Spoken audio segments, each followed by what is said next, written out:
America के राष्ट्रपति जो कि 24 घंटे में 24 बार अपनी बात से पलटता है। और बुंदेलखंड में कहावत है, बिन पैंदी का लोटा।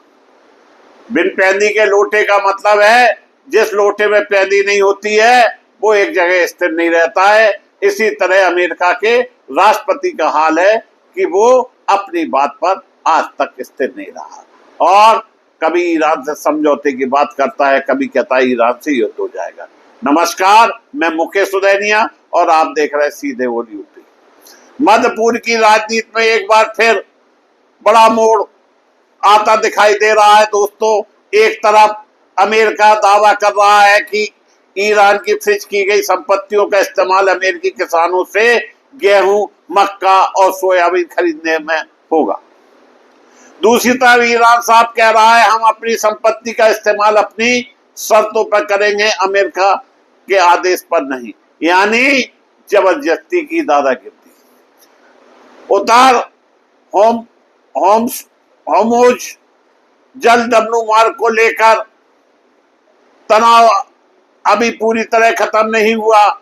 इजराइल भी इस पूरे घटनाक्रम पर करीबी नजर बनाए हुए है क्योंकि क्षेत्रीय सुरक्षा और ईरान की आर्थिक स्थिति सीधे उसके राजनीतिक हितों से जुड़ी है और वो इजराइल अपना हित देख रहा है। वहीं कुछ मीडिया रिपोर्ट में भी दावा किया जा रहा है कि अमेरिकी राष्ट्रपति डोनाल्ड ट्रंप के कई फैसलों को लेकर अदालतों में कानूनी चुनौतियां दी गई हैं।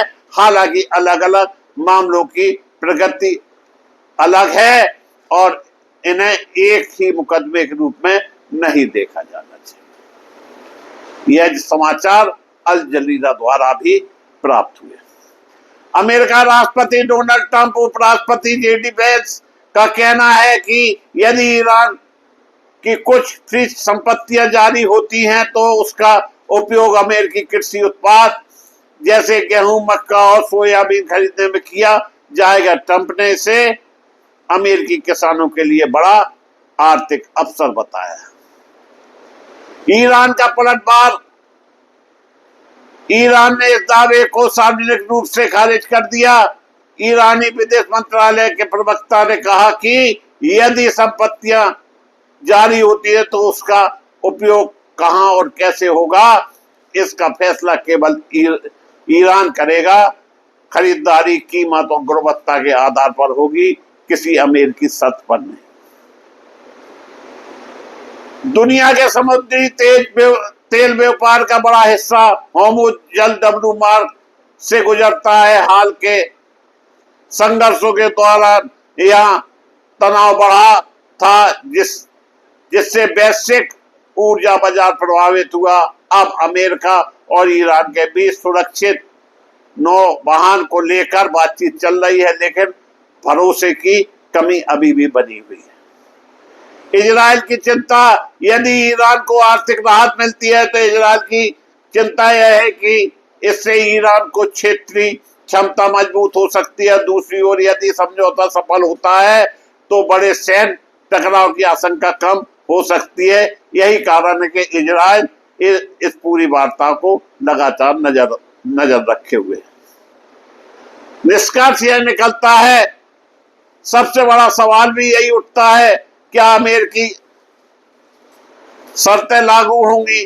क्या ईरान अपनी बात मनवाने में सफल होगा? क्या होर्मुज में स्थायी शांति स्थापित हो जाएगी? और क्या यह समझौता वास्तव में मध्य पूर्व में स्थिरता लाएगा या केवल अस्थायी युद्ध विराम साबित होगा?